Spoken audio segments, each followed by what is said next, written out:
Hello, parents and my dear students. Welcome to Aerodat School of Learning, Fatehnagar. Mobile number 7568077458. Class 7, Subject English, Chapter 3, Poem. Lecture number 1. If you have any doubt in this lecture, then you just need to write in your notebook. Whenever your school class will be opened, then you may clear to related teacher. Students, अगर इस lecture के दौरान आपको कोई भी doubt है तो वो डाउट आप अपनी नोटबुक में लिख लीजिए. जब भी आपके स्कूल्स रीओपन होंगे तो वो डाउट आप अपने रिलेटेड टीचर से क्लियर कर लीजिएगा. Okay students, so take out your books and turn to page number 54.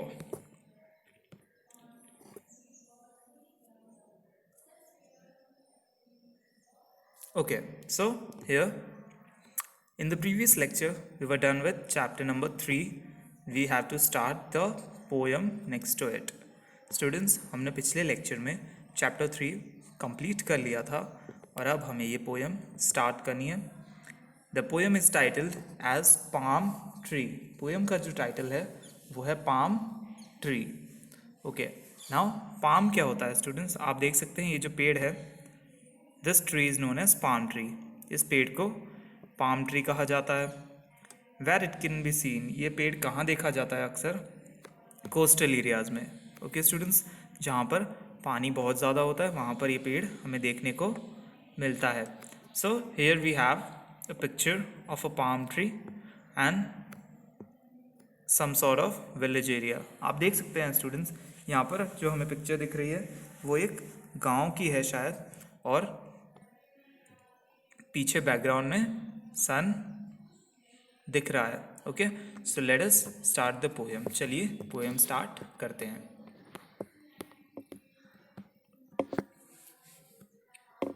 Trees grow towards the sky. They spread their branches and yet they are rooted in one place. So here in the first stanza, okay, this isn't the stanza, it is the introduction part.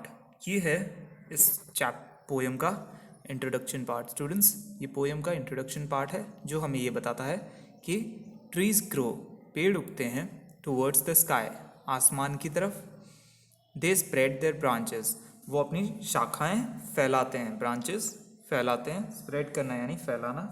And yet, और फिर भी, they are, वे होते हैं, rooted, rooted यानी जिनकी जड़ें ज़मीन में होती हैं. इन वन प्लेस, एक जगह पर वो गड़े हुए होते हैं. Let us read a poem where the poet imagines that a tree wishes for something more. So, चलिए एक ऐसी पोएम पढ़ते हैं जिसमें कि एक कवि कल्पना करता है, इमेजिन करता है कि एक पेड़ को और भी कुछ चाहिए, कुछ ज़्यादा चाहिए. Okay, so let us start our poem. चलिए स्टार्ट करते हैं. The palm tree stands on one leg, sees past other trees into the sky. So, the first 4 lines of this stanza is: the palm tree stands on one leg, sees past other trees into the sky. So, here the tree is imagining, the palm tree is imagining that other trees are heading to the sky. The palm tree stands, जो palm tree है वो खड़ा रहता है, on one leg, एक पैर पर. Seize, देखता है, पास्ट अदर ट्रीज, जाते हुए दूसरे पेड़ों को, पास्ट मतलब जाना, other trees into the sky, वो देखता है कि दूसरे पेड़ किस तरह से आकाश तक पहुंच रहे हैं, बादलों तक पहुंच रहे हैं, आसमान तक पहुंच रहे हैं. यहाँ पे स्काई का मतलब है आसमान. तो वो कहता है कि पोएट और ट्री इमेजिन करता है कि वो तो एक जगह खड़ा है बट दूसरे जो ट्रीज हैं वो आसमान की तरफ चले जा रहे हैं. He wants to pierce the clouds so grey and soar away, but can he fly? Now, in the next 4 lines of the poem, the tree is imagining that he wants to pierce the clouds so grey and soar away. He wants, वह चाहता है, to piers, piers का मतलब होता है प्रवेश करना या छेदना, तो वो चाहता है प्रवेश करना। द क्लाउड्स सो ग्रे, जो बादल हैं ग्रे कलर के, उनमें वो प्रवेश करना चाहता है, उनके आर पार निकलना चाहता है। एंड सोर अवे, एंड और सोर अवे, सोर का मतलब होता है ऊंचा उड़ना, यानी वो और भी ऊंचा उड़ना चाहता है, बादलों को पार करके उनसे भी ऊंचा जाना चाहता है। But can he fly, last line में एक क्वेश्चन पूछा गया है, बट लेकिन, कैन ही क्या वह, फ्लाई उड़ सकता है। तो यहाँ पर सेकंड स्टैंजा में ये कहा गया है कि वो चाहता तो है बादलों के पार जाना, उन्हें छेद कर उनके आर पार निकलना और उससे भी ऊंचा उड़ना, लेकिन क्या वो ये कर सकता है, क्या वो उड़ सकता है। Okay, now let us move to the next paragraph, next stanza. At length his wish he starts to spread around his head in big round fronds. Okay, now at length his wish, वो चाहता है कि उसे उसकी मन पसंदीदा length मिले, जितना लंबा वो होना चाहे उतना हो सके। ही स्टार्ट्स टू स्प्रेड, वो जितना फैलना चाहे उतना फैलना शुरू कर सके। Around his head in big round fronts, so यहाँ पर कहा गया है कि बिग राउंड फ्रॉन्ट्स, उसके सर के आसपास, around his head in big round fronts, यानी बड़े बड़े फ्रॉन्ट्स में। फ्रॉन्ट्स एक्चुअली स्टूडेंट्स क्या होती है, पतली पत्तियाँ होती हैं। आप देख सकते हैं पाम ट्री की भी काफ़ी पतली पत्तियाँ और लंबी पत्तियाँ हैं, पतली और लंबी पत्तियों को फ्रॉन्ट्स कहा जाता है। तो वो ये इच्छा जाहिर करता है कि वो चाहे उतनी लेंथ उसे मिले, उसे जितनी लंबाई चाहिए उतनी मिले, ताकि वो बादलों के आर पार जा सके। He thinks they are wings to let him roam away from home, breaking all bonds. Okay, he thinks, वह सोचता है, they are wings, वे पंख हैं, to let him roam, जो उसे घूमने देंगे, away from home, घर से दूर, breaking all bonds. Okay, breaking यानी तोड़ रहा है, all bonds, bonds यानी जो बंदिशें हैं। ओके स्टूडेंट्स, सो यहाँ पर इस स्टैंजा में वो ये इमेजिन करता है कि जो उसके फ्रॉन्ट्स हैं, जो उसके लीव्स हैं, वो उसके विंग्स हैं, उसके पंख हैं, जिनसे वो कहीं पर भी उड़ सकता है। टू लेट हिम रोम, जो उसे कहीं पर भी दूर घुमा सकते हैं। Away from home, away from home यानी ज़मीन से दूर, जो उसे ज़मीन से दूर ले जाएंगे। ब्रेकिंग ऑल बॉन्ड्स, जिसके बाद वो किसी भी बंदिशों में नहीं रहेगा। The live long day, the branches quiver, sigh and shiver, he thinks he flies. Okay, so here in the next stanza, he is imagining that if his branches quiver, sigh and shiver, he thinks he flies. The live long day, एक दिन, जिस दिन उसकी branches queer करेगी, queer करेगी यानी ज़ोर से शेक करेगी, ज़ोर से हिलेंगी, वो सोचेगा कि वह उड़ रहा है। ओके, यहाँ पर इमेजिन करता है पोएट कि एक पेड़, जिस दिन उसकी ब्रांचेस थोड़ा सा ज़्यादा ज़ोर से हिलने लगेंगी। क्यूअर का मतलब होता है शेकिंग स्ट्रांगली, जब आप बहुत ज़्यादा शेक कर रहे हो। Okay, that is known as queer. He thinks he flies, वह सोचेगा कि वह उड़ रहा है। In his own mind skirting the stars, racing afar across the skies.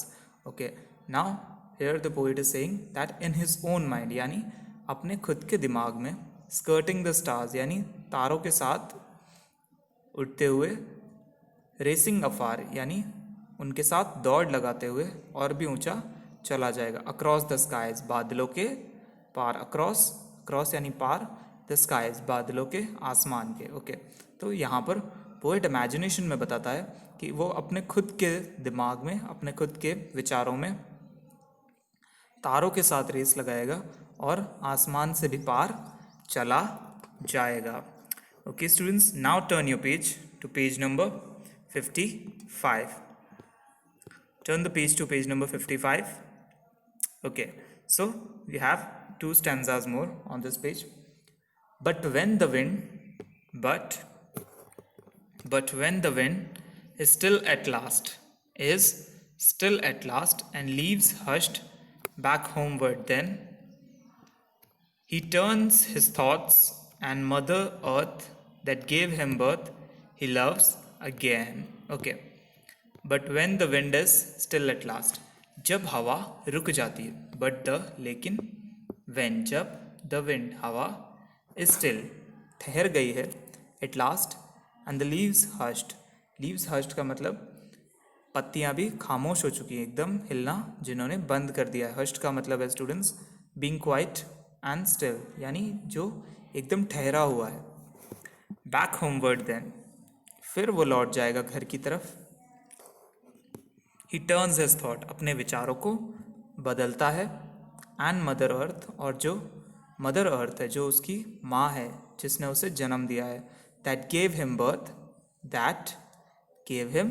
Birth he loves again, वह उसे दोबारा चाहने लगता है. सो यहाँ पर इस लास्ट स्टैंजा में ये बताया गया है कि जब हवा रुक जाती है और वो पत्तियाँ हिलना बंद कर देती हैं, तो उसे लगता है कि वो उसे घर जाना चाहिए. हर चीज़ जब फिर से स्टिल हो जाती है, एक जगह रुक जाती है, तो उसे लगता है उसे फिर से घर जाना चाहिए. वो अपने विचार बदल लेता है और ये सोचता है कि उसकी जो मदर अर्थ है उसका सपोर्ट उसे करना चाहिए, और फिर वो वहाँ लौट जाता है. So students remember one thing, इस पोएम में जो पोइट है वो ये बताने की कोशिश कर रहे हैं कि इंसान कहीं पर भी चला जाए, कितना ही दूर, कितना ही अच्छी जगह चला जाए, लेकिन अंत में उसे घर ही आना होता है, और उसे सुकून तो घर आकर ही मिलता है. Okay students, so we have done this poem. Let us move to the homework part. चलिए आज का होमवर्क पार्ट देख लेते हैं. Subject English, class 7, chapter 3 poem, lecture number 1. Students, from today's lecture there are some hard words. आज के lecture से कुछ हार्ड वर्ड्स हैं जो हम देख लेते हैं. First one is pairs. PIERCE. Pairs का मतलब होता है छेदना या पार चले जाना. सेकेंड इज सोर का मतलब होता है फ्लाई अवे, ऊंचा उड़ना. Third is fronts, FRONTS. Fronts का मतलब बेसिकली होता है the long leaves of some trees. कुछ पेड़ों की पत्तियां जो लंबी होती है, ठीक है, उन्हें फ्रॉन्ट्स कहा जाता है. फोर्थ इज क्यूर का मतलब होता है टू शेक स्ट्रांगली, यानी बहुत ही ताकत के साथ हिलना या हिलाना किसी चीज़ को. Fifth word is hushed, HUSHED. Hushed का मतलब होता है बीइंग स्टिल एंड क्वाइट, यानी शांत और एक जगह ठहरा हुआ. That is hushed. Okay students, so you have to learn and write these hard words in your notebook in neat and clean handwriting. Students, आपको ये hard words अच्छी और सुंदर handwriting में अपनी notebook में लिखने हैं. Note: send your daily homework before 9 o'clock every day in good handwriting on this WhatsApp number 7568077458. Note: daily 9 बजे से पहले आपको अपना होमवर्क रफ नोटबुक में गुड हैंडराइटिंग में करके स्कूल के व्हाट्सएप नंबर 7568077458 पर सेंड करना है. Okay students, I hope you like the video. Thank you for watching.